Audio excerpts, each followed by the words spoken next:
नमस्कार दोस्तों, स्वागत है आपका हमारे आज की इस एक और नई वीडियो में। आज इस वीडियो में हम बात करने वाले हैं भाई अल्मोड़ा के बारे में।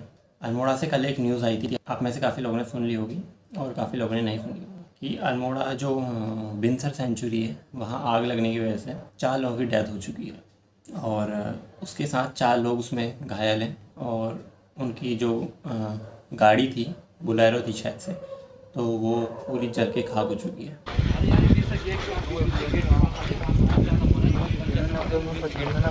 हो पछाणी ना ना को करना। सुनने में ऐसा आ रहा है कि वो जो 4 लोग थे वो जो जंगल में लगी हुई आग थी उसको एनालाइज करने के लिए जा रहे थे कि आखिर किस तरीके से हम इस आग को रोक सकते हैं, किस तरीके से आग को बुझा सकते हैं, क्योंकि बहुत खतरनाक तरीके से आग लगी हुई थी। तो वो देखने गए थे ऊपर साइड, तो हुआ क्या कि हवा का झोंका आया तो आग और बढ़ गई और वो घिर चुके थे आग से।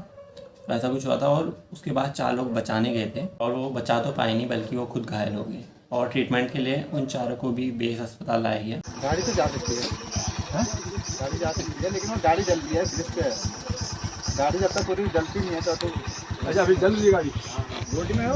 और अल्मोड़ा बेस हॉस्पिटल की भी मैं आपसे बात करूंगा। और जब वो वीडियो मेरे आंखों के सामने आई वो मुझसे देखी नहीं गई, क्योंकि जब मैं वो वीडियो देख रहा हूँ तो मेरे मन में बस एक ही ख्याल आ रहा है कि आखिर ज़िंदगी क्या है, एक पल में क्या से क्या हो सकता है। जो फर्स्ट के 4 लोग आग देखने गए थे, एनालाइज करने गए थे, उन्होंने सोचा भी नहीं होगा कि अगले 10-15 मिनट में या कुछ टाइम में हमारे साथ क्या होने वाला है।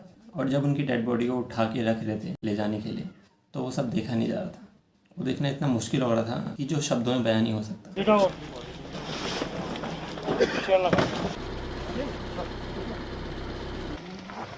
डाल दो, एक और डाल दो,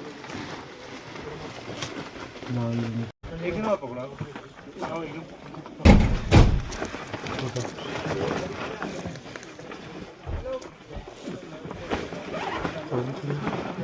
और अब हम बात कर लेते हैं अल्मोड़ा के बेस हॉस्पिटल की, जो बात मैं काफ़ी टाइम से आपसे करना चाह रहा था बट कभी मौका नहीं मिला ऐसा।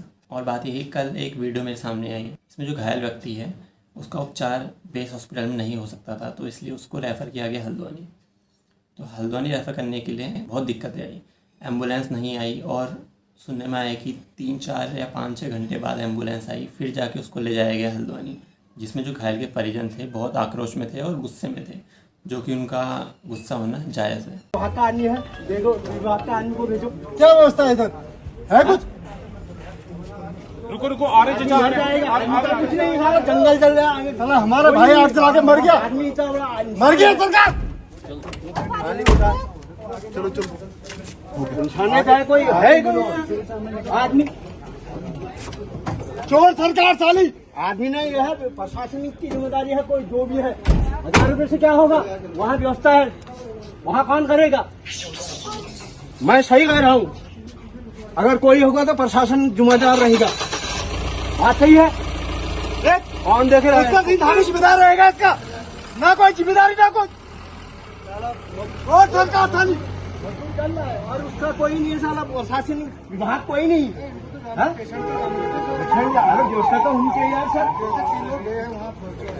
कुछ टाइम पहले मेरे ताऊ जी की भी तबीयत ख़राब हुई थी, बहुत ज़्यादा तबीयत ख़राब हुई थी। और हुआ ये था कि कुछ टाइम उनको बेस हॉस्पिटल में एडमिट किया, कुछ टाइम नहीं, करीब 2 या 3 दिन शायद से। और हुआ क्या कि उनको वहाँ उपचार दे रहे थे, ठीक है, उपचार दिए जा रहे थे। और जब चेकअप के लिए आना था, चेकअप के लिए भी वो लोग भेज रहे थे, वो नर्स लोग जो कॉलेज से ट्रेनिंग के लिए आए रहती हैं, नई जिनको खुद आइडिया नहीं होता है कि आखिर करना क्या है, या उनके साथ कोई बड़ा सीनियर भेजा जाता है कि वो बताए इस तरीके से करना है, उसको देखें। नहीं, वो 2-3 लोग आ रहे थे जो नए ट्रेनीज़ आए हैं और वो लोग चेकअप करके जा रहे थे और उनको खुद आइडिया नहीं आ रहा था। मैंने सामने से देखा क्या करना है और कैसे करना है। और ये एक बात हुई। दूसरी बात ये कि हुआ क्या, जब 2 दिन हो गए थे उसके बाद एक डॉक्टर आए, ठीक है, उन्होंने इंजेक्शन दिया। ताऊ जी की हालत बहुत ख़राब हुई थी, उन्होंने इंजेक्शन दिया, उसके बाद वो चले गए। उसके बाद जब और हालत ख़राब हो गई, जितनी पहले थी इंजेक्शन देने के बाद और ज़्यादा हालत ख़राब हो गई, तो दूसरे डॉक्टर को बुलाया गया और उन्होंने उससे पूछा कि तुमने कौन सा इंजेक्शन दिया, ठीक है। तो हमको समझ में आ गया था कि उन्होंने कुछ गलत इंजेक्शन दिया है। सामने उन्होंने बात नहीं की, वो बाहर गए, उन्होंने कुछ बात की और अचानक से उन्होंने कहा कि इनको हल्द्वानी रेफ़र करना पड़ेगा। हम समझ गए थे इन्होंने कुछ गड़बड़ी की है और पता नहीं किस चीज़ का उपचार कर रहे थे।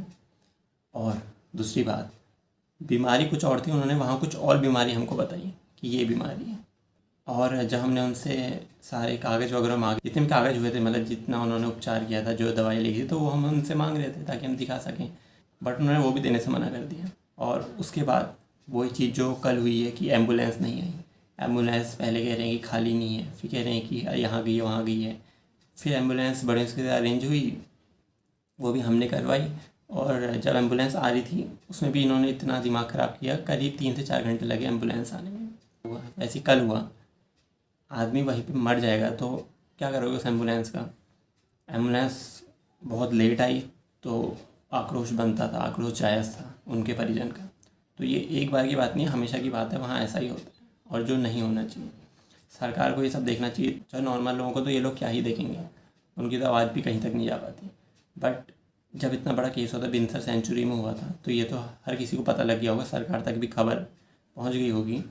तो उसके बाद भी इतनी लेट एम्बुलेंस आने का क्या मतलब है। तो ये सब चीज़ बहुत गलत हो रही है, जिस पे सरकार को एक्शन लेना चाहिए, देखना चाहिए क्या चीज़ हो रही है, क्या गलत हो रहा है। मेरा मानना तो ये है। बाकी आप लोगों का क्या मानना है, आप लोग कमेंट सेक्शन में ज़रूर से बताना। बाकी जिन लोगों की मृत्यु हुई उन सब के लिए ओम शांति। और अल्मोड़ा की जितने अपडेट्स रहते हैं, मैंने आपसे पहले से वादा किया है कि आप लोगों को सारे अपडेट्स मैं दूंगा अल्मोड़ा के। जो भी नई न्यूज़ आएगी या कोई भी और चीज़ होगी तो वो मैं हमेशा देता हूँ आप लोगों को, क्योंकि मेरी अल्मोड़ा की बहुत सारी ऑडियंस जुड़ी है मेरे साथ। बाकी अगर आप लोगों को वीडियोस अच्छी लगती हैं और अपडेट्स पसंद आते हैं तो चैनल को सब्सक्राइब जरूर से कर लेना और वीडियो को लाइक कर देना, शेयर कर देना अपने साथियों के साथ, अपने परिवार में, और ख़ासतौर पर अल्मोड़ा वालों के साथ, ताकि लोगों को पता चले कि अल्मोड़ा बेस हॉस्पिटल में हो क्या रहा है और वो सब ठीक होना चाहिए। तो बाकी मिलते हैं आपसे नई वीडियो में, तब तक के लिए स्वस्थ मस्त खुश रहो। Bye bye.